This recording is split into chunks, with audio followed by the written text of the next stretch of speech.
Welcome to The Explainer. Today, we are diving deep into a music video that wasn't just a hit song, it was a cultural earthquake. We're talking, of course, about Beyoncé's Formation. So, the story kicks off on this date.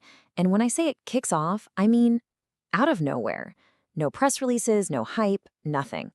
Beyoncé just dropped a music video. But calling it just a music video doesn't even do it justice. It was more like she set off a cultural bomb on the internet. And the timing? Oh, the timing was just perfect. We're talking one single day before she was set to perform at the Super Bowl. You know, just one of the biggest TV events on the planet. And that's when she drops this video. A video that was, let's be real, unapologetically political and incredibly personal. And boom, it sparked everything. Celebration, massive controversy, and just a tidal wave of people trying to figure it all out. So the big question is, right? How did one music video manage to light up a national conversation about race, history, and power? Well, that's what we're going to do. Let's dive in and really unpack all the layers of meaning she packed into every single frame.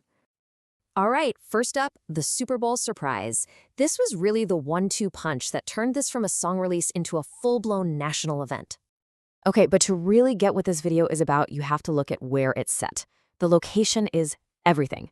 I mean, if you want to understand Formation, you first have to understand New Orleans. So the video throws us right into the aftermath of Hurricane Katrina. And we have to remember, this wasn't just a storm, it was a complete social catastrophe. Over 1,800 people lost their lives. And for so many, the slow response really laid bare these deep, painful racial divides in the country. Get this, 80%, that's how much of this city was underwater. And what that meant was tens of thousands of people, most of them Black, were just stranded. No food, no water, just waiting for help that took way, way too long to get there.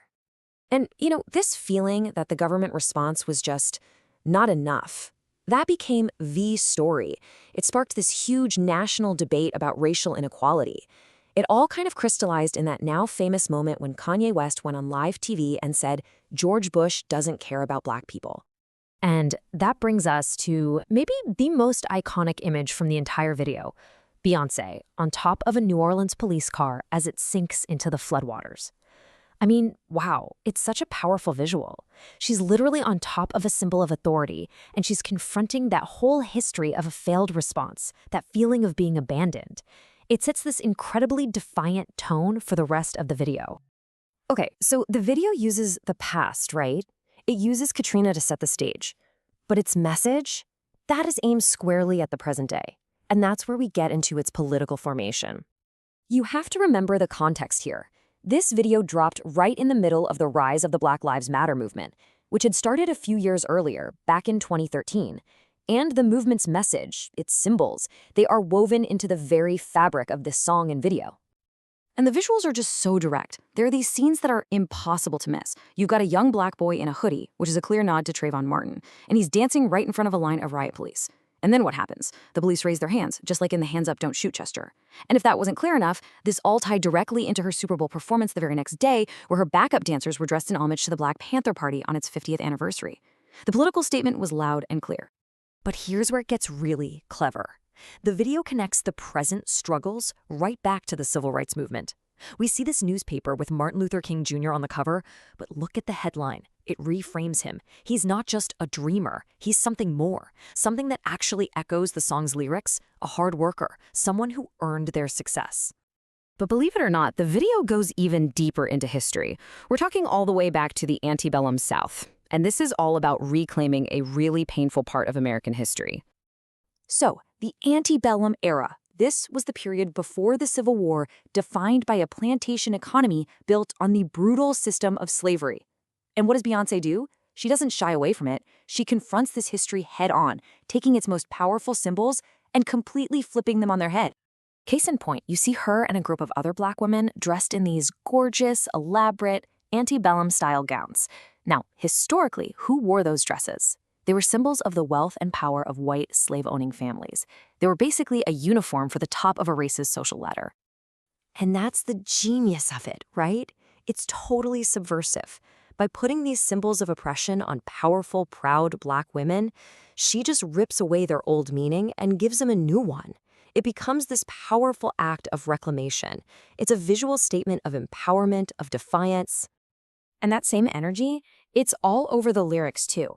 I mean, a line like this is just a straight-up joyful celebration of Black features and heritage. It's pushing back hard against these old, narrow beauty standards.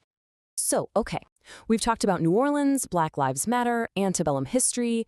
What happens when you put all of these layers together? Well, you get the final and maybe most important piece of the puzzle, Beyoncé the artist becoming Beyoncé the activist.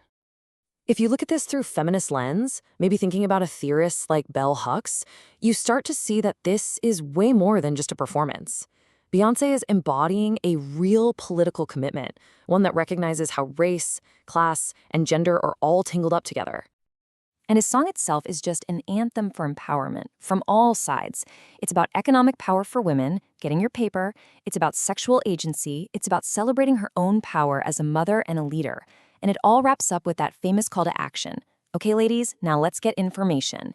It's really this complete vision of modern female strength. And here's the thing, this wasn't just for show. The activism was real. The money from streaming the song on Tidal, it led to a $1.5 million donation to the Black Lives Matter movement and other charities. So yeah, she absolutely put her money where her mouth was. So by weaving together pop music and protest so masterfully, Formation basically forced its way into the national conversation. It makes you think, what happens when activism becomes this popular? And it leaves us with a really big question to chew on. Can a music video, in some cases, teach a history lesson even more powerfully than a textbook?